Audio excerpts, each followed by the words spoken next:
I was born Rosetta Olive Burton, August 8, 1911 in Hell's Kitchen, New York. We later moved to Harlem.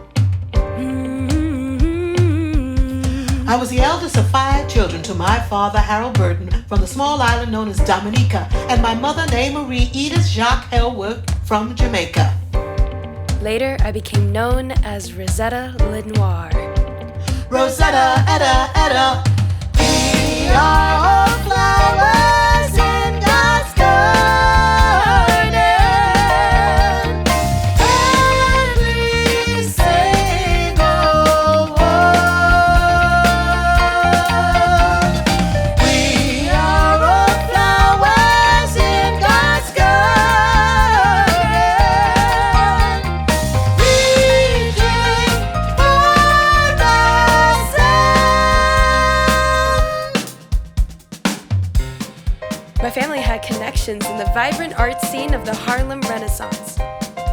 I suffered from rickets. My uncle Bill Bojangles Robinson helped me get better by teaching me to dance. We're keeping it copacetic, it's the only way to be. Our feet can tell a story, it's rhythmic poetry.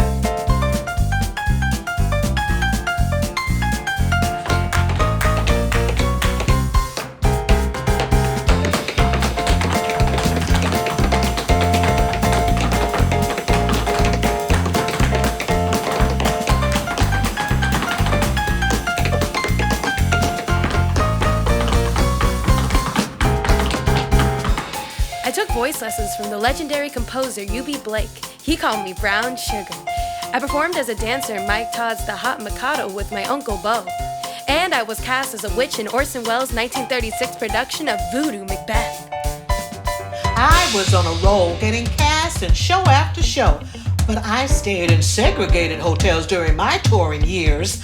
I was typecast as the maid in so many productions I lost count. Oh dear Lord, scores of them truly. God didn't mean to make us all one color. Let's celebrate the differences we see in one another. I made it to Hollywood. I had regular roles on the TV series Give Me a Break, Amen, and Family Matters.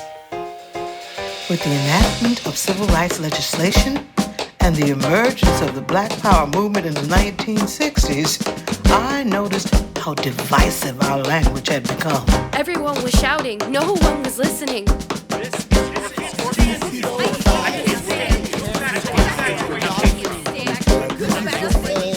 I heard you. I thought, my God, we worry about alcohol, we worry about dope, but it's hatred that's poisoning our minds. And the children, the next generation, they pick up on all of this hate, internalize the message.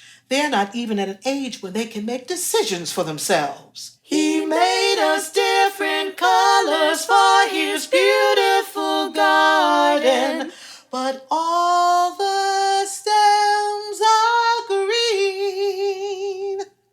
I wanted to create a theater company where everyone could work. Regardless of race, creed, or color. Not to reflect the color of my skin, but to reflect the world I live in. My world is as God created it, all colors. It's a glorious bouquet. I believe this from my very, very gut.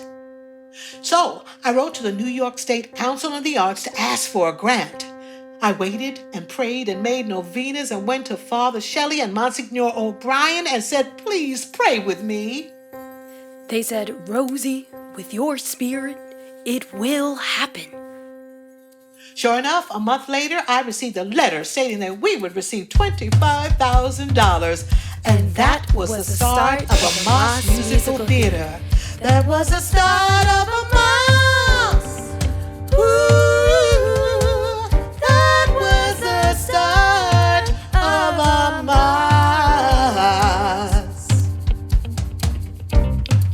I produce musicals. Music and theater have a way of bringing people together. You're not thinking about color. All you care about is the show and one another. Our mission resonates today more than ever to reignite us all to continue this vision. What we need now is a moss. We love all flowers in the garden. In 1989, I was honored when Actors Equity Association established the annual Rosetta Lenoir Award, making me the first recipient. In 1999, President Clinton awarded me the National Medal of Arts for my pioneering work in non-traditional casting of the Moss Musical Theater.